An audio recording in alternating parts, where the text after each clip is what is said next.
আমতার এক স্বাস্থ্য আধিকারিককে হেনস্থার অভিযোগ বিধায়ক নির্মল মাঝির বিরুদ্ধে। কর্মক্ষেত্রে হেনস্থা, ভয় দেখানো, দায়িত্ব পালনে বাধা দেওয়ার অভিযোগ আধিকারিকের। স্বাস্থ্য অধিকর্তাকে লিখিত অভিযোগ দায়ের স্বাস্থ্য আধিকারিকের। জেলার রিভিউ মিটিং, প্রশিক্ষণ ও ফিল্ড ভিজিট করতে নিষেধ করা হয়েছে। 24 ঘন্টা হাসপাতালে থাকতে নির্দেশ দিয়েছেন তৃণমূল বিধায়ক। ডিউটি আওয়ারের পর বিভিন্ন সময় ব্যক্তিগতভাবে চেম্বারে ডেকে পাঠিয়েছেন। স্বাস্থ্য অধিকর্তাকে অভিযোগে উল্লেখ আমতার স্বাস্থ্য আধিকারিকের। অপমান করা, ভয় দেখানো ও হুমকি দেওয়ারও অভিযোগ নির্মল মাঝির বিরুদ্ধে। 2 মাস আগে নালিশের পরও ব্যবস্থা নেওয়া হয়নি, অভিযোগ স্বাস্থ্য আধিকারিকের। স্বাস্থ্য আধিকারিকের অভিযোগ নিয়ে সরব association of health service doctors. স্বাস্থ্য অধিকর্তার কাছে জানতে চাওয়া হলেও উত্তর দেননি তিনি, অভিযোগ অ্যাসোসিয়েশনের। উত্তর দেননি স্বাস্থ্য সচিবও, দাবি অ্যাসোসিয়েশন অফ হেলথ সার্ভিস ডক্টরসের। এ নিয়ে ফোন করা হলে ফোন ধরেননি নির্মল মাঝি, হোয়াটসঅ্যাপ মেসেজেরও উত্তর দেননি।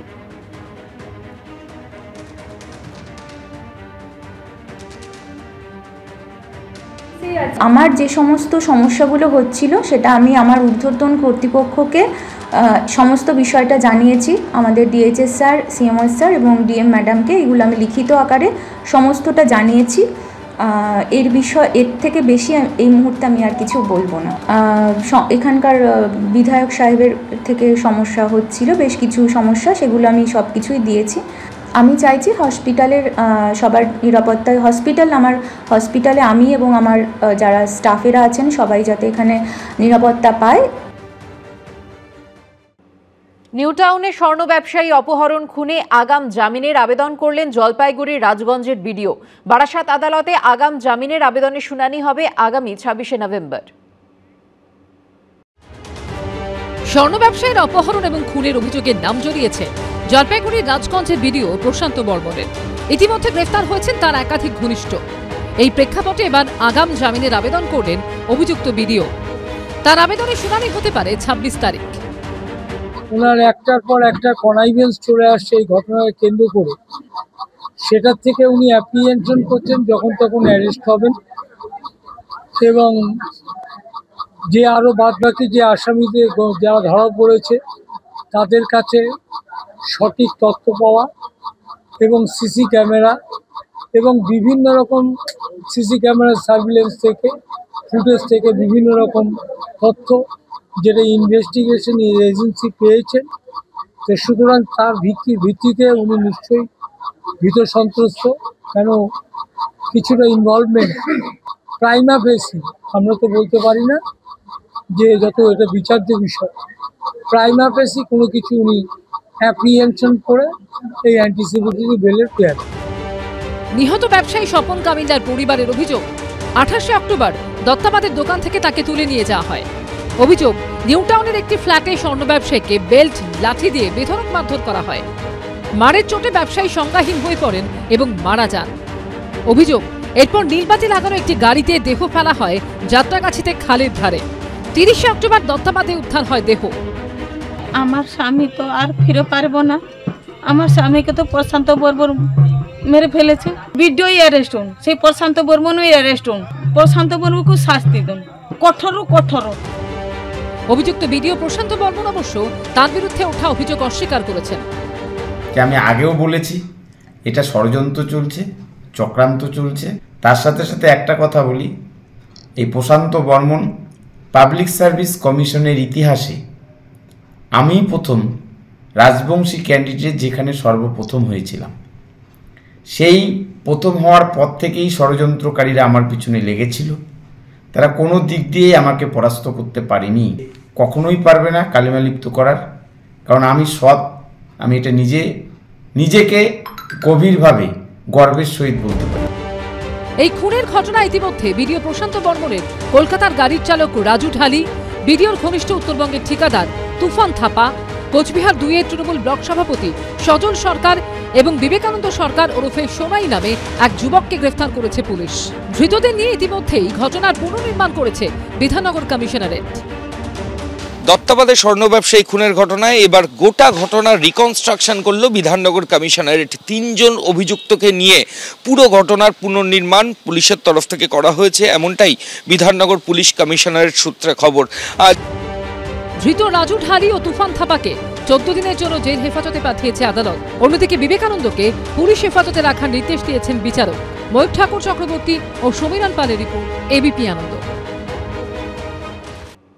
যাদবপুর বিশ্ববিদ্যালয় ক্যাম্পাসে এবার নীতি পুলিশের অভিযোগ। জুনিয়র ছাত্রছাত্রীদের আচরণ নিয়ে প্রশ্ন সিনিয়রদের।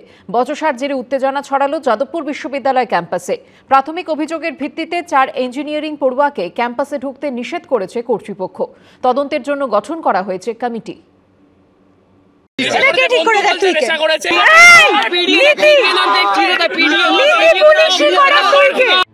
যাদবপুর বিশ্ববিদ্যালয় ক্যাম্পাসে সিনিয়রদের বিরুদ্ধে নীতি পুলিশের অভিযোগ। পড়ুয়াদের 2 গোষ্ঠীর মধ্যে তীব্র বচসা, হাতাহাতির উপক্রম। ডানা কেটে নেওয়া খুব সহজ, কোন একটা বের করে নিলে খালি হয়ে যায় না। কোন বের করবে? তুমি ক্যাম্পাসে কোন ডিপার্টমেন্ট তোমার? সিএসসি। সিএসসি কোন সিএসসি? ইঞ্জিনিয়ারিং এ তুমি এমসিএ বলছো, ইঞ্জিনিয়ারিং এ এগুলো করছো। ভাই ভাই ভাই ভাই দাঁড়া ভাই ভাই ইঞ্জিনিয়ারিং এর লোকেরা এইসব চিপ কাজ করে। কিছু চিপ কাজ করে ইঞ্জিনিয়ারিং এর লোকেরা সব চিপ কাজ করে না। দাদা তুমি ইঞ্জিনিয়ারিং এ? আমি এফটিবি। এফটিবি তুমি এইসব চিপ কাজ বাজে দিচ্ছ? কেউ কোনো চিপ কাজ কেউ করে না। আমরা ইঞ্জিনিয়ারিং একজনের একটা ছেলে আমাদের পার কি করছে? আমরা অনেক বড় মানুষের এই অনেক মনের মানুষ ইঞ্জিনিয়ারিং আর্টসের লোকেরা। বিতর্ক পিছু ছাড়ছে না যাদবপুর বিশ্ববিদ্যালয়ের। 5 তারা বিশ্ববিদ্যালয়ের 4 নম্বর গেটের মধ্যে আমরা দাঁড়িয়ে আছি। এই যে পুকুর দেখতে পাওয়া যাচ্ছে, এই পুকুরেই ডুবে মৃত্যু হয়েছিল আজ থেকে 2 মাসের কিছু বেশি সময় আগে এক ছাত্রীর। সেই ঘটনার রেশ কাটতে না কাটতেই সেই যাদবপুর বিশ্ববিদ্যালয়ে এবার নীতি পুলিশের অভিযোগ উঠল। পরিস্থিতি এমন জায়গায় পৌঁছেছে, ইঞ্জিনিয়ারিং এর 4 সিনিয়র পড়ুয়াকে ক্যাম্পাসে ঢুকতে নিষেধ করেছে বিশ্ববিদ্যালয় কর্তৃপক্ষ। ঘটনার সূত্রপাত মঙ্গলবার রাতে। বিশ্ববিদ্যালয় সূত্রে খবর, ওই দিন সন্ধ্যায় একটি অনুষ্ঠান ছিল। অনুষ্ঠানের শেষে কিছু জুনিয়র ছাত্রছাত্রীর আচরণ আপত্তিজনক বলে দাবি করে সরব হয় সিনিয়রদের একাংশ। যে ব্যক্তির নামে অভিযোগ, সে নতুন কোনো কালপ্রিট নয় ক্যাম্পাসে। সে এর আগেও বহু ঘটনা এরকম ঘটিয়েছে, সন্ত্রাস সৃষ্টি করে রেখেছে গোটা ক্যাম্পাসে। অথরিটিকে গিয়ে বলি যে আপনাদের কাছে ইনাফ ডিসক্রিশন রয়েছে, ইনাফ গ্রাউন্ড আছে তাদেরকে বের করার ক্যাম্পাস থেকে, তাহলে এবার বের করুন। তো তখন তারা এটাতেই রাজি হয় যে তারা একটা ইনভেস্টিগেশন কমিটি তৈরি করবে। জুনিয়রদের একাংশের অভিযোগ, ঘটনার ভিডিও তোলা নিয়ে হুমকি দেওয়া হয় তাদের। ভিডিও কার কাছে? ভিডিও দেখতে চাই, ভিডিও দেখতে চাই, ভিডিও দেখতে চাই, ভিডিও দেখতে চাই, ভিডিও দেখতে চাই, ভিডিও দেখতে চাই, ভিডিও দেখতে চাই, ভিডিও দেখতে চাই, করবি ভিডিও দেখতে কিছু করবো না, ভিডিও দেখবো তাহলে ভাই। ঘটনা নিয়ে সিনিয়রদের একাংশের বিরুদ্ধে কর্তৃপক্ষের কাছে অভিযোগ দায়ের করেছেন বেশ কয়েকজন পড়ুয়া।